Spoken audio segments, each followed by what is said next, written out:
Primeira carta de João, capítulo 1, e verso 4, diz assim: E estas coisas vos escrevo para que a vossa alegria possa ser completa. Verso 5, e então esta é a mensagem que dele ouvimos e vos declaramos, que Deus é luz e não há nele treva alguma. Verso 6, se dissermos que temos comunhão com ele e andarmos em trevas, mentimos e não praticamos a verdade. Mas se andarmos na luz, assim como ele está na luz, temos comunhão uns com os outros, e o sangue de Jesus Cristo, seu Filho, nos purifica de todo o pecado.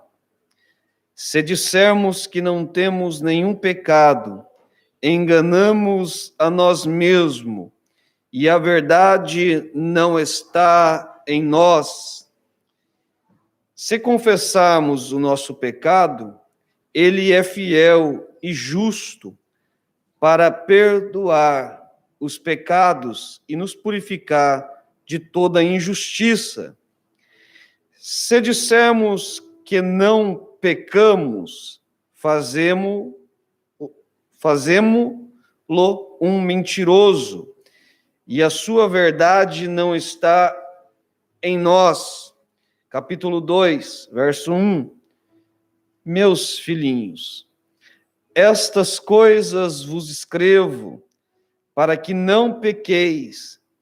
E se algum homem pecar, temos um advogado com o Pai, Jesus Cristo, o justo.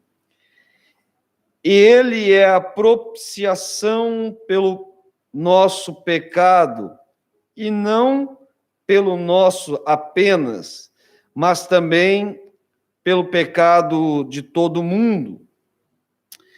E nisto sabemos que o conhecemos, se guardamos os seus mandamentos. Aquele que diz, eu o conheço, e não guarda os seus mandamentos, é mentiroso, e a verdade não está com ele. Mas qualquer que guarda a sua palavra, nele verdadeiramente está o amor de Deus aperfeiçoado. Nisto sabemos que estamos nele.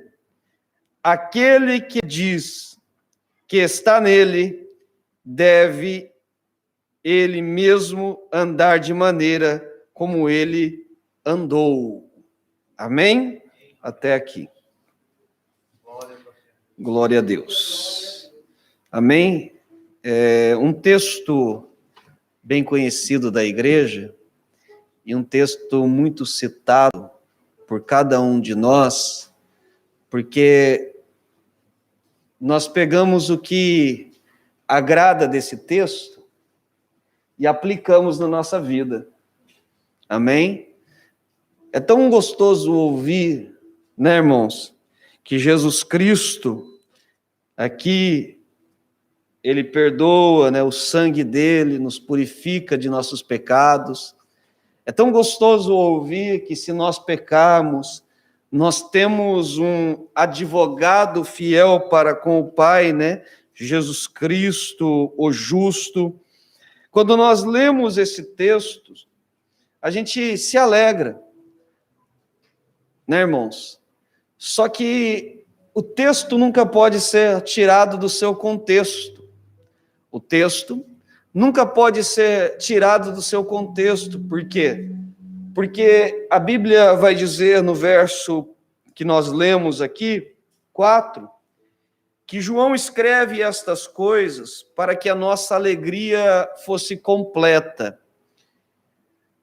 Ou seja, João estava dizendo: olha, eu escrevo isto aqui porque eu quero que vocês tenham uma alegria plena.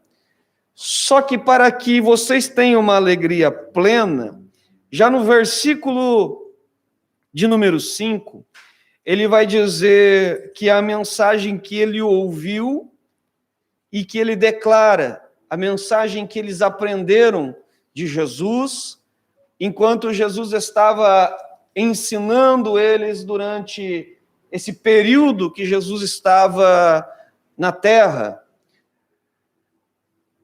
E ele declara, amém, que Deus é luz e nele não há treva alguma, amém? Ou seja, que Deus é perfeito e nele não há mancha alguma, que Deus é perfeito e nele não há pecado. E ele começa a falar, só que no verso 6, ele vai declarar acerca não de Deus, mas de nós. Quando nós muitas vezes declaramos que somos de Deus e temos inteira comunhão com Deus, e aí ele faz nós pensarmos um pouco acerca da nossa caminhada, acerca da maneira em que nós andamos, porque ele vai dizer assim: e se nós dissermos que temos comunhão com ele e andarmos em treva, mentimos e não praticamos a verdade. Ou seja, ele está dizendo: olha, se nós que muitas vezes declaramos que temos comunhão, que estamos nele, que vivemos para ele, nós devemos então proceder desta mesma maneira. Por quê? Porque desde o momento em que nós declaramos algo, amém? Nós temos que andar da maneira em que nós declaramos. Há muitos que falam, e falam bonito. Há muito crente que declara, diz ter comunhão com ele, mas está em trevas. Está vivendo de qualquer maneira, da maneira que não agrada a Deus, da maneira que entristece o Espírito Santo que habita sobre a vida dele. E aqui ele vai dizer: olha, se nós que dizemos, né, que temos comunhão com ele, e andamos em trevas, ou seja, o nosso testemunho de vida, a nossa maneira de andar durante esse tempo, a qual o apóstolo Pedro vai falar, que é durante o tempo de peregrinação, esse tempo em que nós estamos tão somente aqui, sendo o sal da terra e a luz do mundo, irmãos, nós devemos andar de maneira correta, e que as nossas palavras devem ser verdade, deve ser verdadeira. Nós temos que tomar muito cuidado, que nós, no impulso, muitas vezes declaramos uma coisa que nós não somos. Falamos o que nós não vivemos. Nós louvamos um hino aqui, e às vezes eu fico pensando que tem hino que a gente não poderia nem cantar, irmãos. Qual foi o hino que nós cantamos? 291? Só uma parte do refrão. Sim, eu amo a mensagem da cruz. Todo mundo ama, né? Porque foi a mensagem da cruz, que é loucura para os que perecem, mas é o poder de Deus, né, para nós, que somos salvos, né? Mas olha aqui. Até morrer, eu a vou proclamar. Aí ele vai: levarei eu também minha cruz, até por uma coroa trocar. Olha que hino. Irmãos, essa letra desse hino aqui é muito forte. Será que nós realmente amamos a Deus a tal maneira de renunciarmos a nossa vida por amor a Ele? a entregar a nossa vida até morrer. Ou seja, não é só um período de tempo, é até a morte. Se é daqui 30, 40 anos, não importa, continuarei proclamando as maravilhas de Deus. Mas não só isso, ele vai dizer: levarei eu também a minha cruz. Ou seja, Paulo, ele fala que ele levava no seu corpo as marcas de Cristo. Ou seja, Paulo sofria por pregar o evangelho de Cristo. Paulo passava por inúmeras coisas, por amor, mas nunca deixou de pregar, nunca deixou de falar, nunca deixou de servir. E aí, ele fala que ele depois ele iria receber, né, irmão? Essa coroa da vida, que estava preparado para ele, e não só para ele, mas para todos que amam a sua vinda. Para todos. Mas são palavras que muitas vezes nós falamos, irmãos, no impulso, e não pensamos o peso da palavra.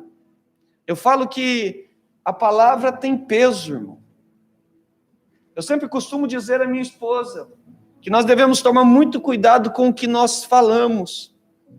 Muito cuidado. Porque pode o homem não ouvir, ou pode o homem esquecer. Eu posso dizer algo aqui hoje, e amanhã a igreja esquecer. Mas há um Deus no céu que nunca esquece do que nós falamos. Há um Deus no céu que está nos ouvindo. Amém, irmãos? Então ele vai dizer, olha, se dissermos que temos comunhão com ele e andarmos em trevas, não tem como, irmão. Não tem crente que, né, irmão, que está um dia aqui, um dia lá fora, um dia aqui, um dia lá fora. Não existe, irmão. Esse tipo de crente é o desviado, é aquele que está perdido. Crente que é crente vai continuar servindo a Deus e andando em luz. Não tem negócio de 50% crente e 50% trevas. Descrente. Não existe, irmão. Está servindo o mundo, não é crente. Ou crente no sentido, irmão, evangélico ou né, cristão, nesse sentido. Porque crente até o diabo crê, né? Mas eu estou dizendo, irmão, para a igreja, que não tem como, irmão, ser 50%, 50%. Ou é 100% ou não é. Deus não quer 50% aqui, 50% lá fora. Deus quer que nós o servimos inteiramente. E ele vai dizer assim, e se andarmos na luz, assim como na luz ele está, temos comunhão uns com os outros. E então o sangue de Jesus nos purifica de nossos pecados. Ontem nós pregamos aqui sobre um tema importantíssimo à igreja. Por isso que é bom os irmãos participarem da escola bíblica. Ontem nós falamos do relacionamento pessoal. Nós falamos acerca da importância do relacionamento pessoal. Porque nós falamos que temos comunhão com Deus e não temos comunhão com o nosso próximo. Nós falamos que amamos a Deus, mas odiamos o nosso semelhante. Não existe isso também, irmão. Porque não foi isso que Jesus ensinou.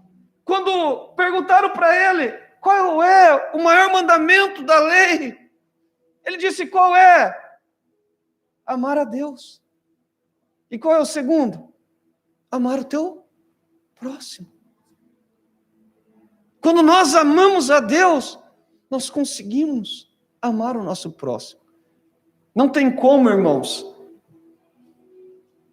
nós aqui declararmos que estamos na luz, como na luz ele está, e falarmos que não temos comunhão com o nosso próximo.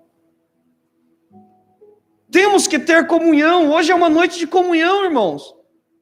Hoje é uma noite em que nós estamos aqui em comunhão com Deus, mas também em comunhão com o próximo. E ontem nós falamos que até a oferta para ser entregue, para ser recebida de Deus, tem que haver reconciliação de ofensa. Ou seja, quem ali tem um problema com o teu irmão, deixa ali perto do altar, ali no altar, a sua oferta, vai, reconcilia, vai depressa, concilia-te com o teu irmão, e quando você voltar, dê a sua oferta. Às vezes a gente quer ofertar a Deus o melhor do nosso louvor. Chegamos aqui, irmão, queremos dar o nosso melhor para Deus, mas aí Deus olha lá do céu para nós, e a gente está o quê? Com um problema com o nosso irmão. A gente está, irmão, nós odiamos muitas vezes o nosso irmão. Que oferta que Deus vai receber de nós?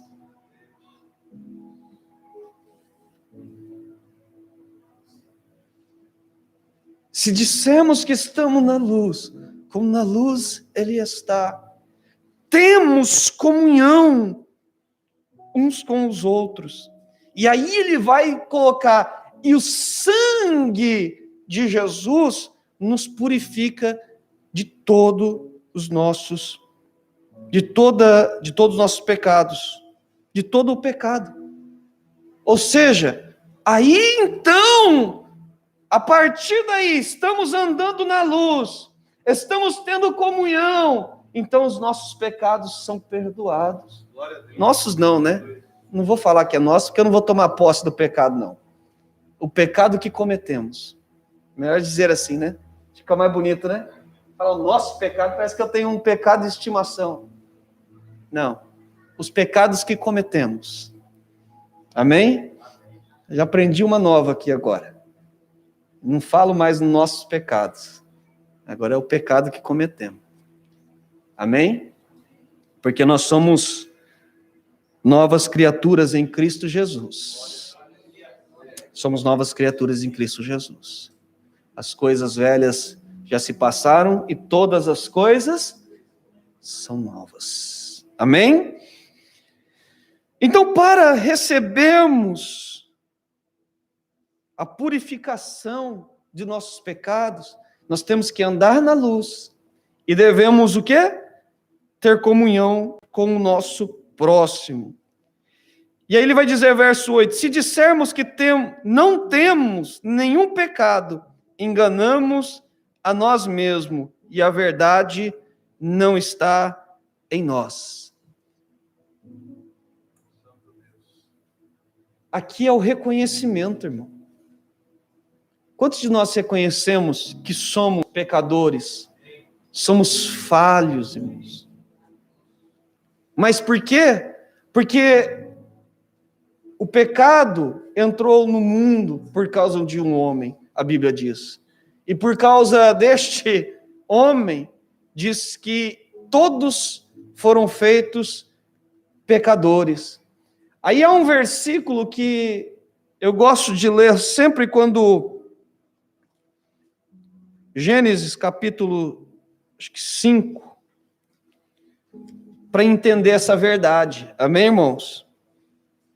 Porque às vezes a gente fala, mas por que eu vou pagar o preço do pecado de Adão, né? Ele pecou. Por que eu tenho que ser pecador por causa dele? E aí o capítulo 5 vai dizer assim, ó, verso 1, este é o livro da geração de Adão. No dia em que Deus criou o homem, a semelhança de Deus, ele o fez. A semelhança de quem? Adão, então, era semelhante a Deus. Amém? Não era Deus. Ele não era onipotente, ele não era onisciente, ele não era onipresente, ele não era o todo-poderoso, mas ele era santo, justo, ainda que, né, irmãos, ele acabou pecando. Mas diz que ele era semelhante. Agora, verso 2, macho e fêmea, ele os criou e abençoou e chamou o seu nome Adão, no dia em que eles foram criados. Agora, veja o verso 3. E Adão viveu 130 anos e gerou um filho, a sua própria semelhança, segundo a sua imagem, e chamou seu nome de Sete. Veja a diferença. Quando Deus criou o homem à sua imagem e semelhança. Mas depois que ele pecou, Adão cometeu o erro da desobediência, diz que então a partir dali, a geração que veio depois dele era a imagem e a semelhança dele, e não de Deus mais. O homem perdeu, irmão, a imagem de Deus. Então Deus, amém, preparou desde a fundação do mundo, né, irmãos, para nós um resgate, né? Cristo, Jesus, para que nós voltássemos à imagem de Deus, para que nós pudéssemos voltar a sermos a imagem de Deus. Amém? Por isso a Bíblia vai dizer que nós devemos despojar deste velho homem, que é a imagem de Adão, e nos revestir do novo homem, que é a imagem de Deus. Amém? E ele vai dizer assim, olha, e se dissermos que não temos pecado? Porque há, irmão, pessoas que infelizmente não conseguem reconhecer que é pecador, irmãos. Há pessoas que não conseguem reconhecer que é falho, reconhecer que comete erros. Eu já conversei com pessoas que estava claro, irmãos, como o sol do meio-dia. E as pessoas disseram, não, eu tô no caminho. Não sei que caminho é esse. Mas não consegue reconhecer. Não consegue reconhecer. E uma das coisas que nós precisamos é reconhecer, todas as vezes, irmãos, que nos colocamos diante do Pai, reconhecer quem somos. Reconhecermos. Eu fico pensando se Adão, ao invés de se esconder de Deus, ao invés de atribuir a culpa, jogar a culpa ali nas pessoas que estavam à sua volta, ele tivesse reconhecido, seria muito mais bonito da parte de Adão. Deus, eu falo que aquela pergunta eu acho muito linda que Deus faz a Adão. Adão, onde tu estás? Ou onde estás? Deus queria que Adão reconhecesse, não o lugar que ele estava, não era aonde ele estava, porque Deus sabia onde ele estava. Só que queria que ele mesmo reconhecesse aonde ele estava. Qual era a sua própria situação naquele momento? Ele estava perdido. Ele havia cometido algo que desagradou a Deus. E ele, infelizmente, ele não reconheceu. Ele começou a falar, olha, quando eu ouvi o Senhor, eu me escondi, porque tive um pouco de vergonha. Ele falou, você comeu? Aí ele falou assim, ó, foi a mulher que o Senhor me deu, que a culpa é do Senhor, na verdade, né? Deu uma mulher e ela me persuadiu a comer. Aí a mulher olha e fala assim, quê? Jogou a batata quente para mim? Quem já brincou de batata quente? Né, irmão? Jogou a batata quente na mão da mulher, a mulher falou, não, foi a serpente. Aí a serpente não tinha quem culpar, ficou com a culpa. ficou com a culpa. Mas ele poderia muito bem falar assim: olha, Senhor, eu cometi um erro mesmo. Eu acabei sendo falho. Não foi culpa da esposa, porque se a esposa deu, eu poderia ter negado, mas não neguei. Eu quis, eu comi. Então não tem esse negócio de ficar falando que pecou por causa dos outros. Não tem esse negócio de pecou porque, isso e aquilo. Não é porque quis. É porque quis, irmão. É porque ele ficou com vontade de comer e comeu. Se fosse uma coisa ruim, uma coisa que não era agradável aos olhos, que não daria para ele entendimento das coisas, se fosse uma coisa, irmão, que não fosse atraente, irmão, ele não comia não, irmão. Você come uma coisa que você olha assim, você fala: esse negócio aí eu não encaro não. Eu falo que, esses dias nós estávamos comendo ali, e aí minha esposa sempre falou assim: eu tenho até uma vontade de experimentar natô, mas eu não tenho coragem. Quando ela olha aquele negócio, ela fica assim, aí a gente começa a misturar, aí o cheiro não é bom, e ela não come, irmão. Ela não faz nem não tem nem o trabalho de tentar comer. Mas porque quando a pessoa não quer, ela não come. Você pode falar que tem gosto de picanha, irmão. Mas ele olhou e falou: não quero, eu não como.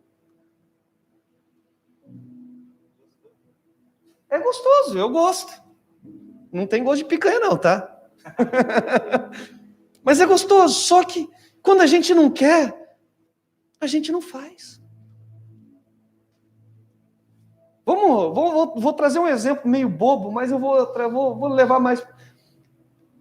Vou usar os homens. Se tem uma mulher bonita e uma mulher feia, e vem e te dá uma cantada, qual que você escolhe? Não, agora nos casados tem que ficar quieto, mas solteiro, né? Mas normalmente o homem vai atrás de qual? Irmãos? Da feia? Olha lá. O irmão escolheu, né? A bonita dele lá, ó. Eu escolhi a minha bonita. Os irmãos casaram lá. Agora melhorei, né, irmão? Agora consegui sair dessa, né? Bem, mas não é, irmãos? Normalmente é assim. E pode vir, a feia pode vir e ficar, irmão, ficar insistindo, te dar isso, te dar aquilo. Você não vai querer se tem a bonita. É porque você escolhe qual você quer. Você quer pecar, irmão? Não há quem impeça, irmão. Quando a gente quer, não há quem não encontre uma maneira. É só se Jesus descer na terra e, né, irmão, matar a gente antes. Mas quando a gente quer, irmão, a gente faz. E não há quem impeça. Não há quem impeça, irmão. Só que tem uma consequência. E nós temos que entender isso, irmãos. Que nós não pecamos porque... Lógico que tem a mão do diabo. Tem, irmão. Às vezes tem, mas é uma posição que nós temos que tomar. Nós estamos servindo a Deus. Eu estou falando para crente. Eu estou falando para nós. Aqui que somos servos de Deus. Nós temos sim, irmão, que ter uma posição firme do que nós queremos. Ou queremos servir a Deus, ou não. Ou nós nos entregamos ao pecado, ou nós nos entregamos inteiramente a Deus. Porque se nós estamos aqui, muitas vezes, mas queremos viver lá fora, nós já estamos vivendo fora do caminho de Deus. Nós já estamos andando em trevas. Nós estamos enganando a nós mesmos. Eu vou para a igreja, mas eu quero viver fazendo as coisas do mundo. Viver como as pessoas do mundo vivem. Nós já estamos em trevas. Venho só no final de semana. Irmão, não importa. Se nós estamos fazendo. Uma das coisas que eu ouvi uma vez um pastor falar: nós andamos em contramão com o mundo.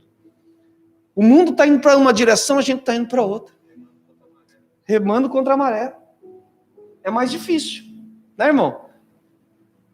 Eu não sou bom de nadar, eu sei nadar, mas eu sei que quem sabe nadar, quando vem aquela onda, eles lá no Brasil fala que é pegar um jacaré, né? Que eles vai junto com a onda. Eles vai junto com a onda leva a pessoa onde ela acaba, não é, irmãos? Vai na direção. Agora, quem já tentou nadar contra a onda? Parece que você está nadando, não sai do lugar. É ou não é, irmão? Nós temos que entender isso, irmão. Nós estamos em contramão. É mais difícil, é cansativo, mais, né, irmão? Mas a gente tem que lutar contra o pecado. Se nós, né, irmãos,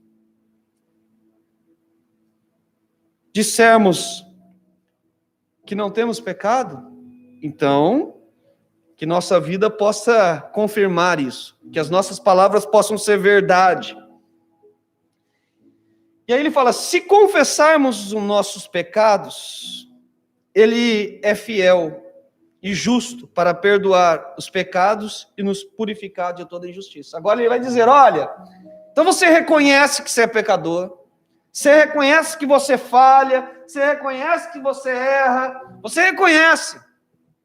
É diferente. Aqui, irmãos, nós precisamos entender, uma coisa é você pecar, outra coisa é você viver pecando. Tem gente que peca. Nós pecamos, mas não vivemos na prática do pecado, que é uma coisa muito diferente. Nós não temos pecadinho de estimação, como eu falei agora há pouco. Nós falhamos, sim, irmãos. Erramos. Muitas vezes não vigiamos. E a maioria das vezes que nós falhamos é porque nós não vigiamos. Que estamos com a nossa mente aérea. Não estamos ligados em Deus. Aí a gente acaba errando. Só que ele vai dizer, se confessarmos os nossos pecados, se confessarmos, não é, Jesus conhece. Eu já ouvi pessoas falarem assim, pastor, eu nem preciso falar porque Jesus me conhece. Ué, mas aqui fala do ato do coração, irmão. De uma atitude do coração. Eu reconheço.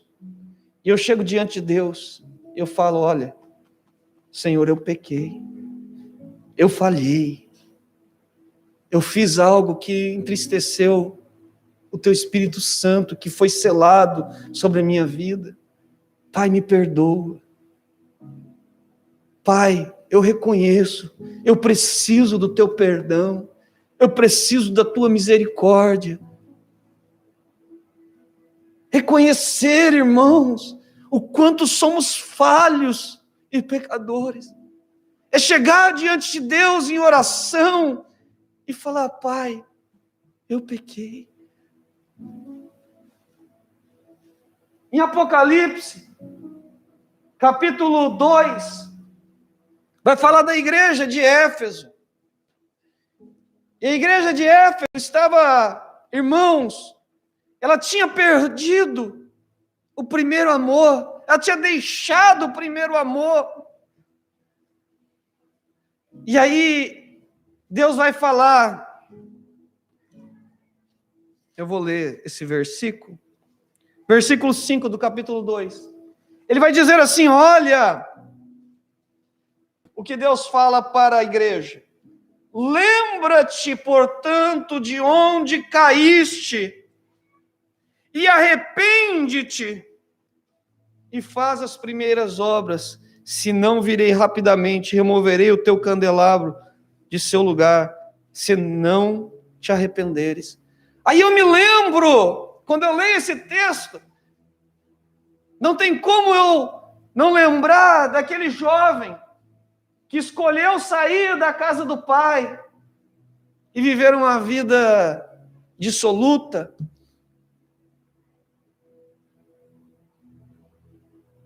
E quando ele percebe.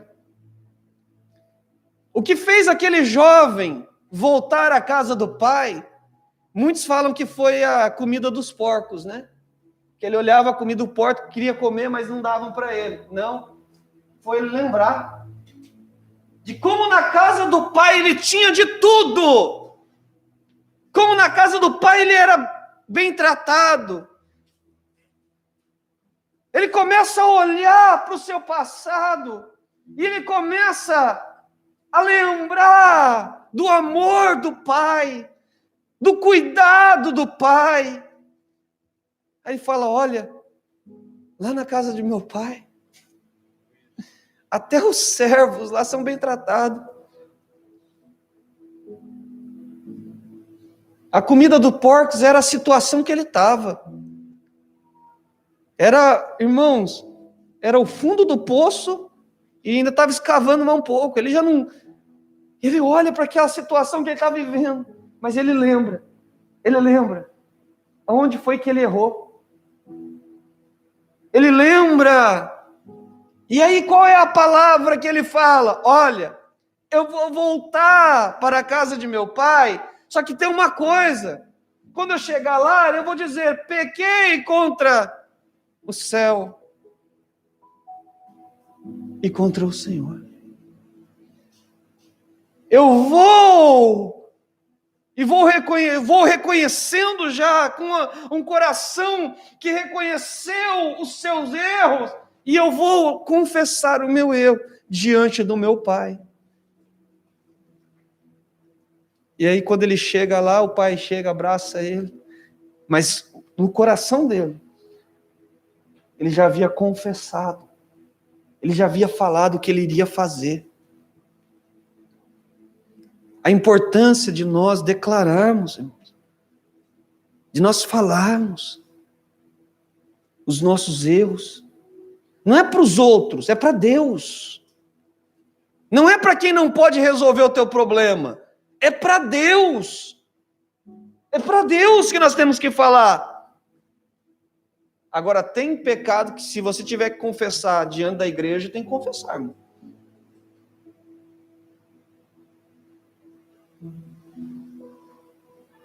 Tem coisas que tem que confessar, irmão. Ah, mas é vergonhoso. Não, vergonhoso é no dia do juízo final, é ouvir, ou no dia que Deus voltar para tomar a sua igreja, para levar a sua igreja, ele fala assim, apartai-vos de mim. Eu não conheço, não. Isso é vergonhoso. Agora, falar que errou, ah, mas a igreja vai olhar. Ah, irmão, então é a igreja que vai ter que pagar o preço. Porque nós somos assim. O que os irmãos vão pensar de mim? Não importa o que os irmãos vão pensar. Mas os irmãos vão me julgar, falar que, olha, se eu chegar aqui e falar, olha, eu errei, eu falhei, eu fiz isso, fiz aquilo. Aí todo mundo, meu Deus, eu não acredito nisso. Aí cutuca o outro, faz assim, o outro tá assim, ó, com os olhos assim. Irmão, aí começa. Cuidado, irmão. Aí Deus vai tratar com a igreja. Porque aquela alma vai ser salva. Aquela alma vai ser perdoada. Aquele que se humilha diante de Deus, que humilha a si mesmo, não é aquele que Deus vai humilhar. É o que se humilha diante de Deus, é o que vai ser exaltado. Agora o que se exalta, esse vai ser humilhado.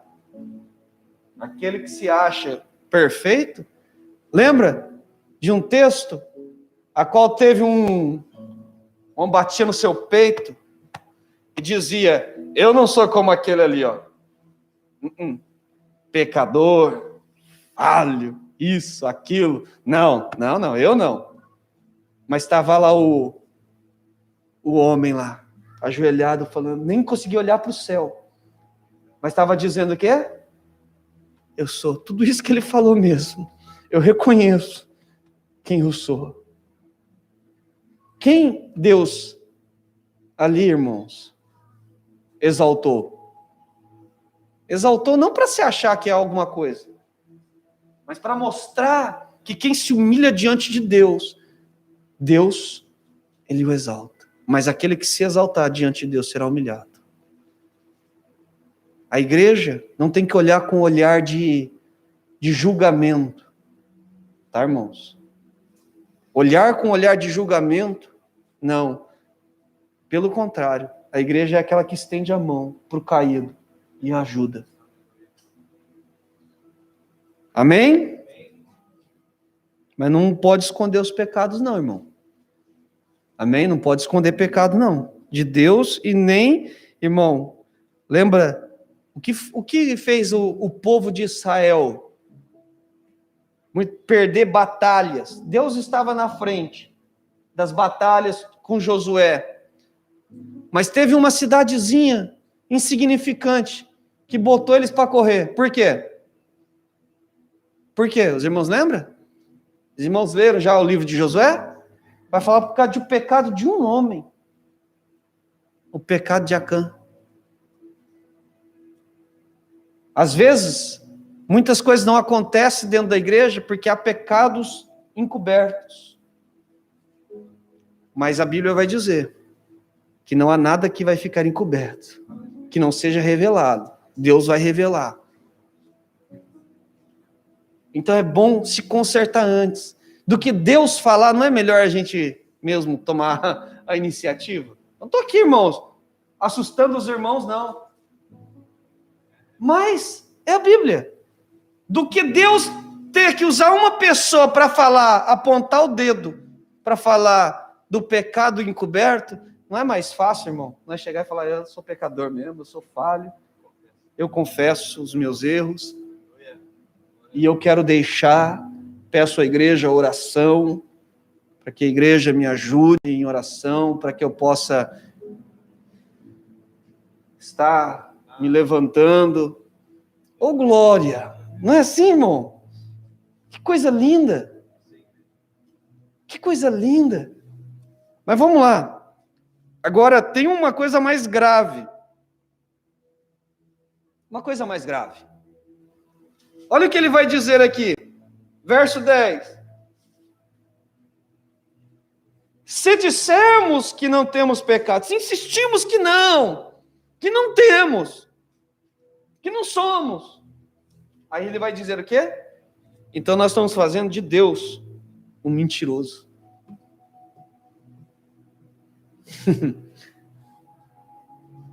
Porque a Bíblia vai dizer que todos nós somos pecadores. Hoje já não há condenação para aqueles que estão em Cristo Jesus.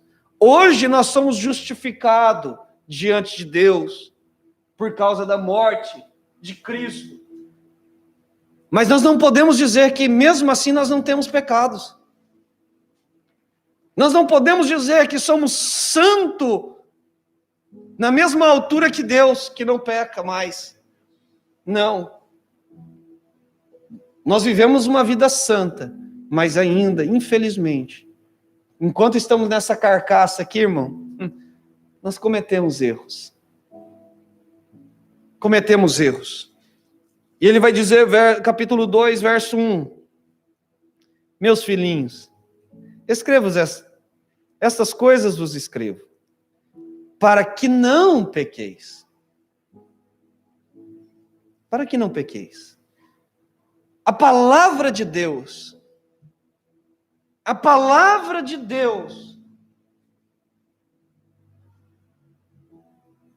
irmãos, que nos foi revelada, é ela que guarda o nosso coração do pecado. Se não temos a palavra, estamos, irmão, uma presa fácil para Satanás. Mas se a palavra de Deus, como o salmista diz, escondi a tua palavra no meu coração, para eu não pecar contra ti. Por isso ele está dizendo, olha, eu escrevo estas coisas, para que não pequeis. Eu estou escrevendo isso, para que isso seja segurança para vocês. Para que vocês não cometam erros, e esse erro possa ser fatal na sua vida. Mas, não está dizendo que, tá, irmão? E se algum homem pecar, não tem mais jeito, vai morrer. Esse aí está para o inferno. É assim que a Bíblia diz?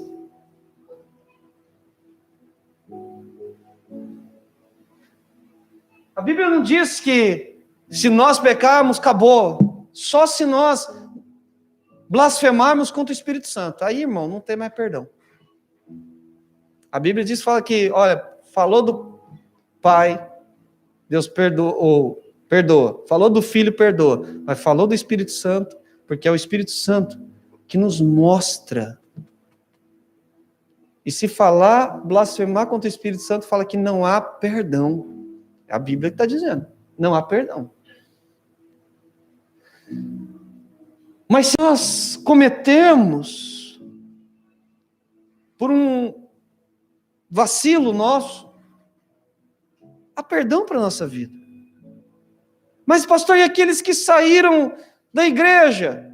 Tem perdão, sim, irmãos. Tem perdão. Enquanto ainda estamos nesse corpo, enquanto Cristo não voltar, ainda há esperança. Enquanto Cristo não voltar, há esperança. Só que, cuidado. Só que precisamos tomar um cuidado. Sabe qual? É de presumir que... então, quer dizer, se ainda tem esperança, eu vou curtir um pouco a vida e depois eu volto. Acho que eu vou viver mais aí um longo tempo. Então, depois ali, quando faltar alguns anos para mim morrer, eu me reconcilio com Jesus e fica tudo certo. Não, não é assim não. Não é assim não. Nós não podemos pensar assim. Amém? Então, mas se pecarmos, nós temos alguém que advoga a nossa causa. Alguém que está ali nos defendendo. Aquele que está ali nos, né, irmão? Sendo um advogado para a nossa vida. Porque ele morreu. Verso 2. Porque ele é a propiciação pelos nossos pecados. E não só apenas pelo nosso, mas também de todo mundo. Jesus morreu para todos, irmãos. Não é todos que aceitam. Mas a salvação de Cristo está para todos. Para todos aqueles que querem aceitar a Cristo dessa maneira. Ele é a propiciação. Ele é quem pagou o preço pela nossa vida. É Ele quem, a Bíblia diz que riscou a cédula da dívida que a gente tinha. Foi Ele. Foi Ele que morreu, mas ressuscitou ao terceiro dia. E vivo está. E está sempre trabalhando, falando, agindo no meio da igreja.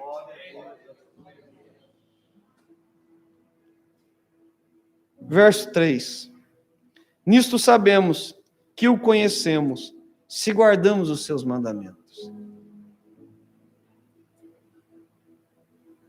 Aquele que diz, eu o conheço, e não guarda os seus mandamentos, é mentiroso. E a verdade não está nele. Mas aquele que guarda as suas palavras, nele verdadeiramente está o amor de Deus aperfeiçoado. Nisto sabemos que estamos nele. Olha que lindo, irmão.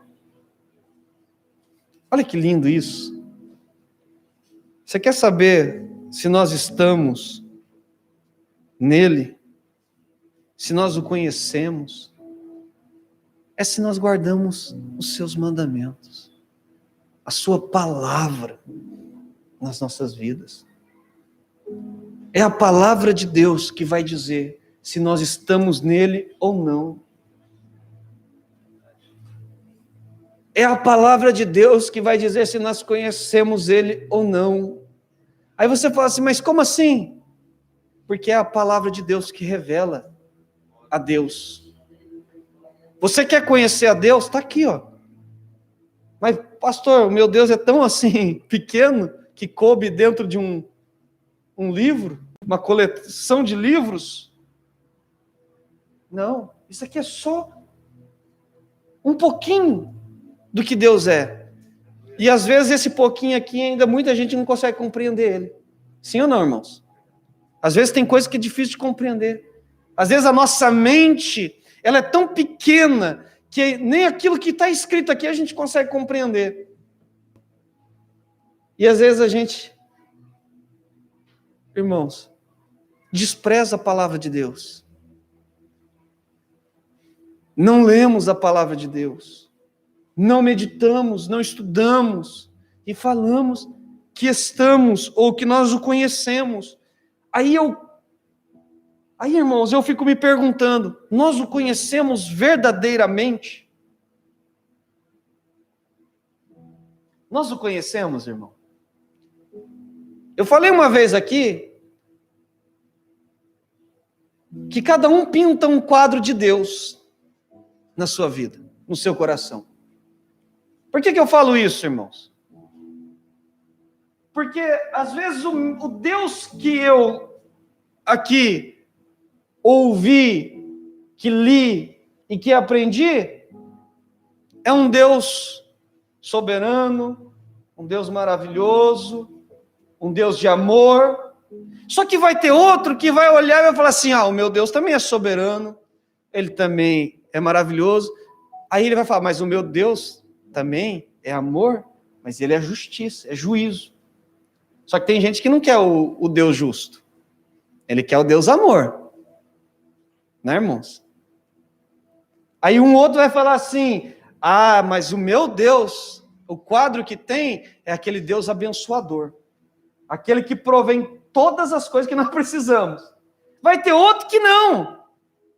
O outro vai dizer, não, mas o meu Deus que eu sirvo é o Deus que provém aquilo que eu preciso, não é tudo aquilo que eu quero.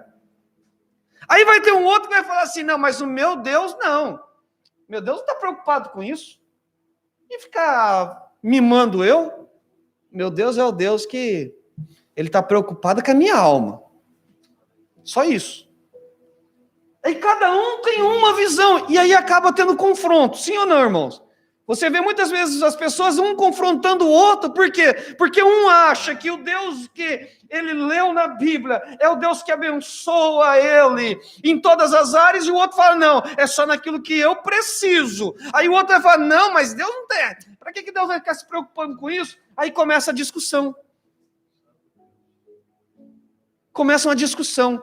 Aí um vê o Deus lá, pinta aquele Deus, mas Deus, né? É o Deus que opera em qualquer lugar e que faz em qualquer coisa, em qualquer lugar. Então não precisa de igreja.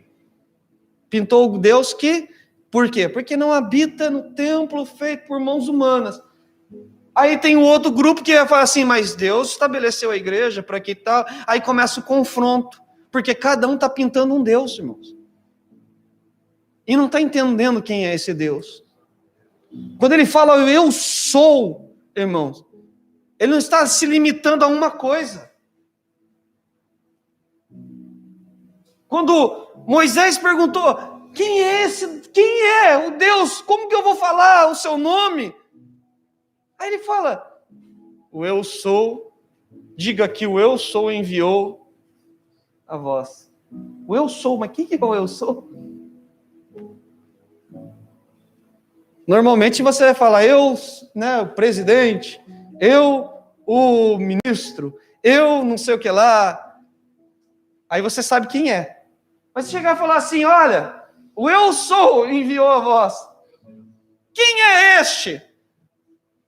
Aí o pastor Wellington gosta de dizer, né, nosso vice-presidente, ele fala assim, o eu sou. Quando ele fala assim, o eu sou, aquilo que você precisa naquele momento.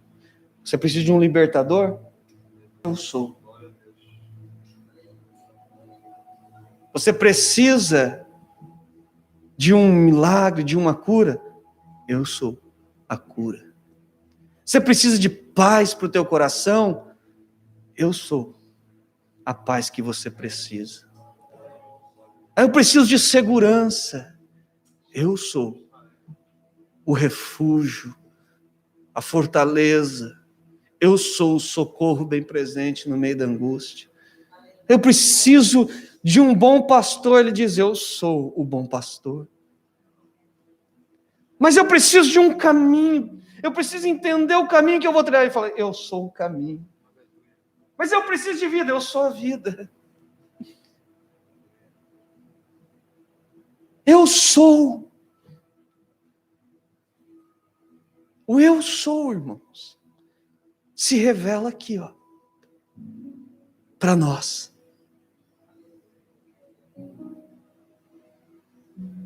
O eu sou se revela aqui. Quer conhecer a Deus? Está aqui, ó. Cadê a tua? Cadê a tua Bíblia? Está aí. O teu Deus está aqui, não é num livro. Não é na minha pregação. Não é na teologia, essa que nós fazemos. Não, é aqui. Tem muita gente que está desprezando isso aqui. Está desprezando.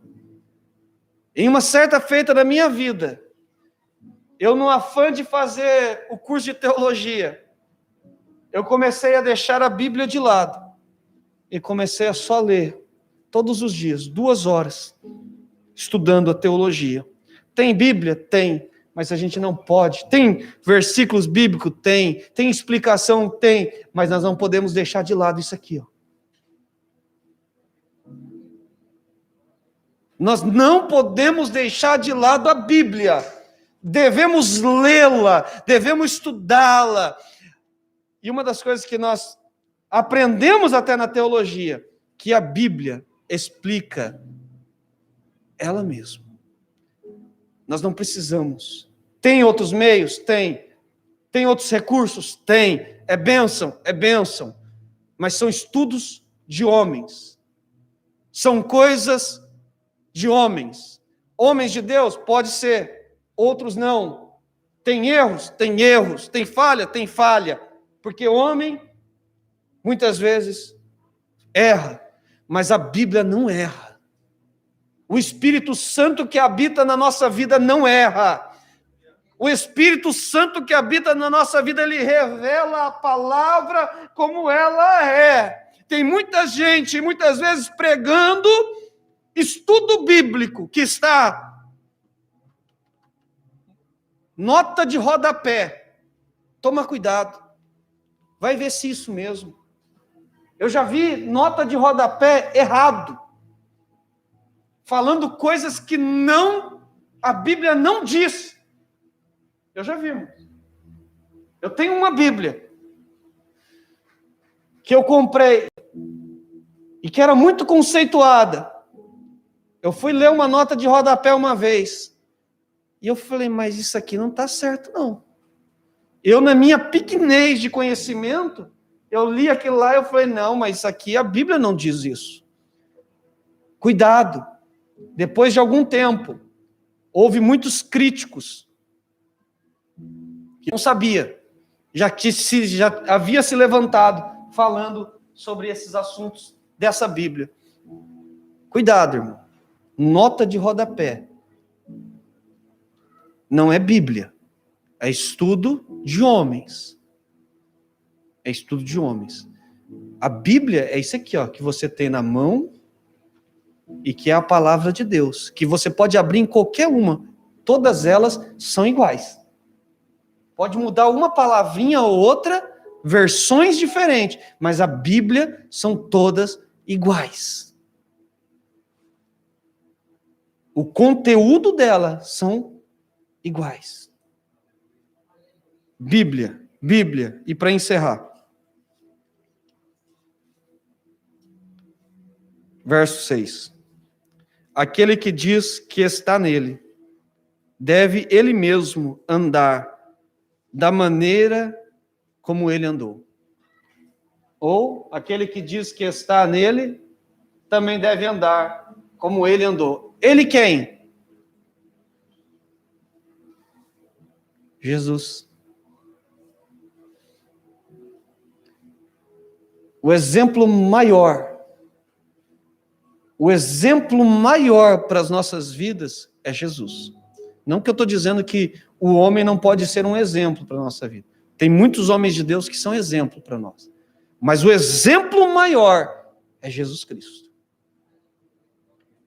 Devemos nos assemelharmos a Ele. A nossa vida deve ser parecida à de Cristo. Devemos seguir os passos de Jesus. Há um filme que diz o que faria Jesus em nosso lugar. Nós não fazemos essa pergunta? Hoje, do jeito que nós estamos vivendo, em situações difíceis, irmãos. Não tem sido fácil. Estamos passando por momentos de grande tribulação. Irmãos? Momentos em que não tem para onde correr. Porque se você sair daqui e ir para outros países, o problema é o mesmo. Nós estamos vivendo há 2 anos já quase essa pandemia. Graças a Deus, eu posso dizer do meu serviço, não tive muito problema. Mas alguns, infelizmente, serviços já caíram. Alguns outros perderam serviços. Outros, irmãos, estão vivendo debaixo de grande dificuldade. Nós estamos vivendo tempos, amados irmãos, que é o momento da igreja começar a refletir a Cristo, não ao mundo. O mundo está desesperado. O mundo não sabe o que fazer. O mundo está sem norte. Mas nós não. Nós temos Cristo. Nós temos a Bíblia. Nós temos Deus na nossa vida. E esse é o momento da igreja agora mostrar quem ela é. Esse é o momento em que o mundo vai ver a Cristo em nós. Esse é o momento de nós começarmos a andar como Ele. Viver uma vida, irmãos, santa na presença dEle. Viver uma vida, irmão, na direção de Deus, fazendo a vontade de Deus. Quantos de nós aqui, irmãos, temos desejos de fazer a vontade de Deus aqui? De verdade, irmãos. Quantos de nós temos o desejo de viver uma vida verdadeiramente cristã? Não ter título, irmão, porque título não importa. Título é reconhecimento. Às vezes você vai lá, você trabalhou, você pode ser reconhecido, ter aquele título. Não é isso que nós precisamos é viver. É viver o que nós pregamos. É viver o que a palavra de Deus nos diz. É seguir o exemplo de Cristo na nossa vida. É seguir o exemplo de Cristo na nossa vida. E eu estava orando. Eu e minha esposa firmamos vir orar todos os dias aqui na igreja, à noite. Não tem um horário fixo. A gente, quando abre uma brecha para a gente poder vir orar, a gente vem. E a gente vem, ora, 15, 20 minutinhos. É pouco para o que Deus merece, mas a gente vem. E eu, nessa minha oração, eu pedi a Deus algo. Eu tenho pedido a Deus pela igreja, irmãos, que nós possamos nos apegar a Cristo de uma maneira, irmãos, Mas de uma maneira que, irmãos, há um versículo bíblico que eu fico pedindo a Deus todos os dias para que eu possa viver aquilo que Paulo disse, quando ele fala que ele não tinha nada mais precioso na vida dele do que servir a Cristo. Sabe, irmãos, porque hoje muitas coisas estão tomando o lugar de Deus na nossa vida, irmão. A igreja do século 21, e não vou generalizar, mas a grande maioria, tem vivido um tempo, irmão, em que o esfriamento espiritual tem sido muito grande, irmão. A gente já não tem mais o desejo. Olha aqui, hoje, nas nossas ceias passadas, se alguém tiver foto, vai ver. Quantos membros não tinham aqui? Hoje nem a ceia. As pessoas estão se importando em vir mais. Não estou dizendo que só na ceia que tem que vir. Está todo mundo aí. Mas até mesmo hoje estão deixando de cear.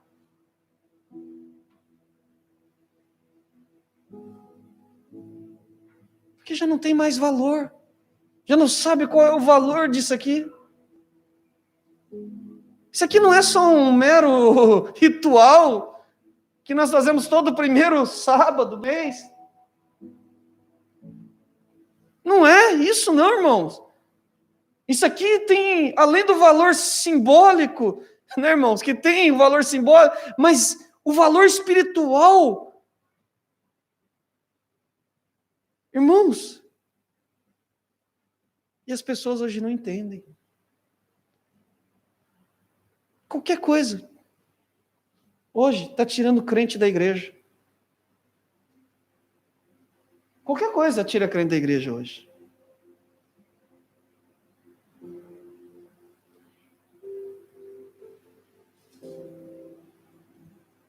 Eu falei isso na semana passada, eu ministrei no domingo, mas a coisa que mais me entristece, eu como pastor da igreja, irmãos, como responsável pela igreja, uma das coisas que mais me entristece, porque não é falta de ensinar, não é falta de oração, não é falta de palavra nessa igreja, não é, irmãos. Porque eu sei que está sendo pregado aqui. Se eu der oportunidade aqui para os irmãos, os irmãos têm palavra para pregar aqui. Não é pregado qualquer coisa. Só que o que mais me entristece, irmãos, é ver que qualquer coisa faz com que os crentes já não venham mais para a igreja.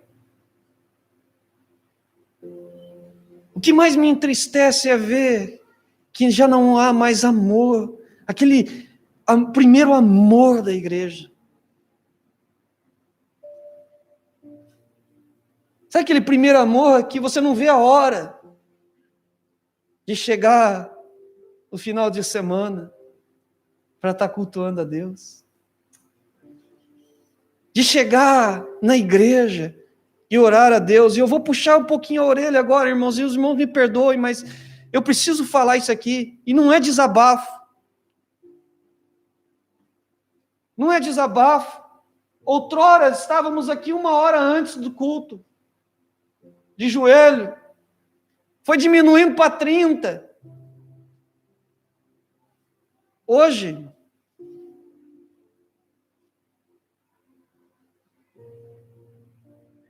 para que está mais cedo? O pastor está orando, deixa ele orar lá sozinho. Aí depois o culto não acontece nada, aí vai falar assim, pastor é que não está orando.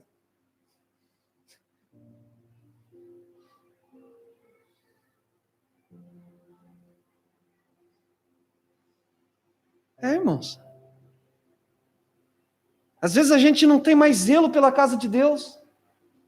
Qual que foi o compromisso que nós firmamos esses tempos atrás? Depois do culto, nós iríamos limpar todo dia a igreja. E eu falei que eu não ia falar isso para minha esposa, mas eu preciso falar isso. Porque isso fala do zelo pelas coisas de Deus. Hoje, irmão, não tem problema não, irmão, eu venho limpar. Saí sexta-feira do serviço, fiquei das 4 horas da tarde até as 7h40 aqui da noite limpando, tirei todas as cadeiras, porque as cadeiras estão tudo mudado de lugar. Limpei aqui, limpei lá no fundo, limpei lá não sei aonde. Não tem problema não, eu venho, irmão. Mas e o zelo que nós tínhamos pela casa de Deus? Não temos mais. O negócio nosso hoje é sentar e ouvir.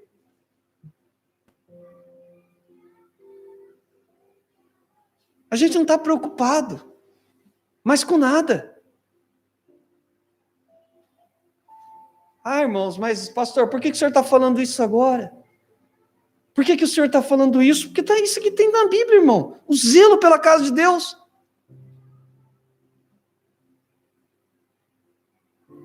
Ou a casa de Deus era largada de qualquer jeito e Deus estava feliz com isso?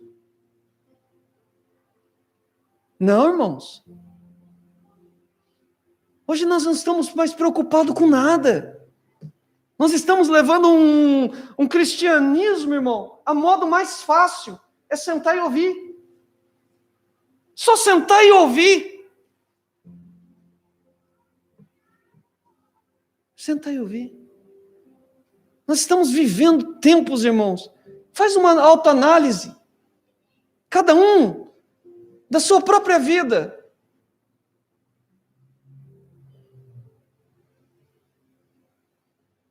Jesus, ele tinha zelo pela casa de Deus.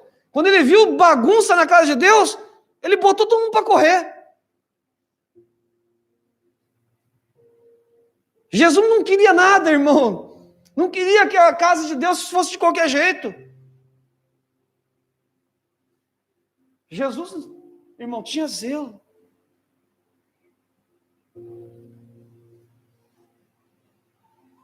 Nós precisamos, irmãos, voltar ao primeiro amor. Voltar a fazer as primeiras obras. Voltar. Muitas coisas não acontecem hoje em nosso meio porque Deus não está se agradando. Não está subindo as narinas de Deus como um cheiro agradável.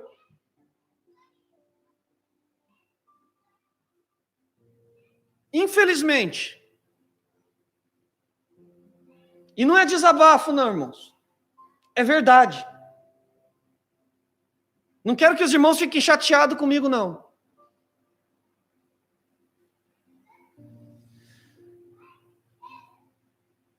Mas vai ser cobrado de mim, irmãos, isso. Se eu não falar.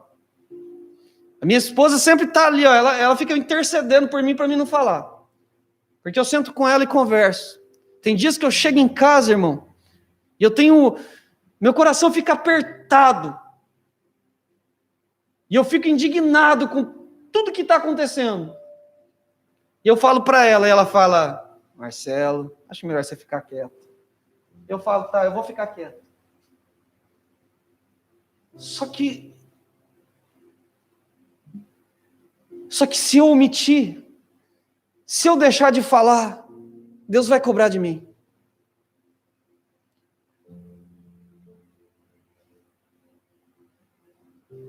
Deus vai cobrar de mim, irmãos.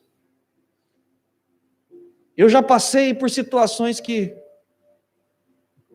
por omitir, irmãos, por não falar, melhor dizendo, o que Deus mandou, ou não falar as coisas que tem que ser faladas, Deus cobrar de mim, irmãos, e eu pagar o preço. E eu prometi a Deus que eu nunca ia deixar de falar o que Deus quer que eu fale. Não vou deixar. Eu não quero que depois os irmãos olhem para mim e digam um dia, pastor, por que o senhor nunca falou isso para mim?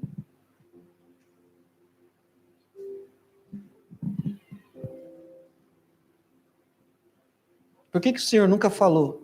Por que o senhor nunca exortou? Por que o senhor nunca chamou nossa atenção? Por que o senhor nunca...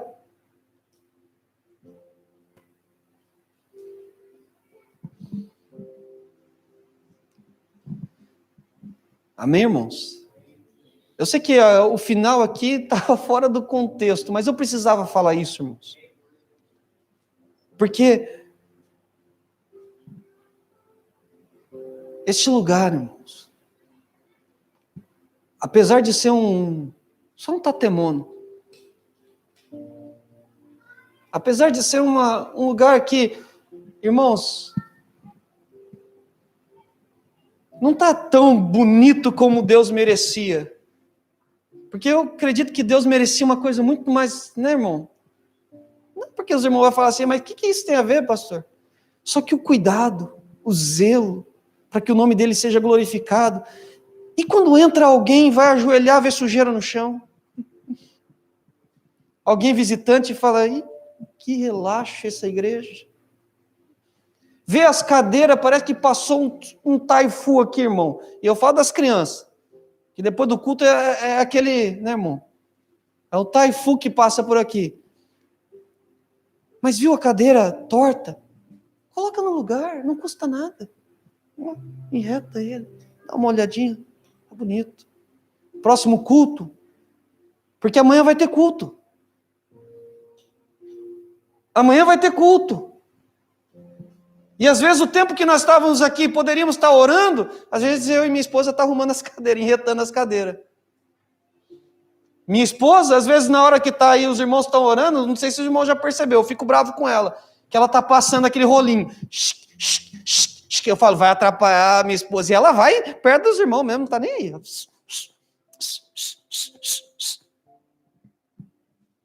Limpando a igreja. Por quê? Porque não tem como deixar sujo.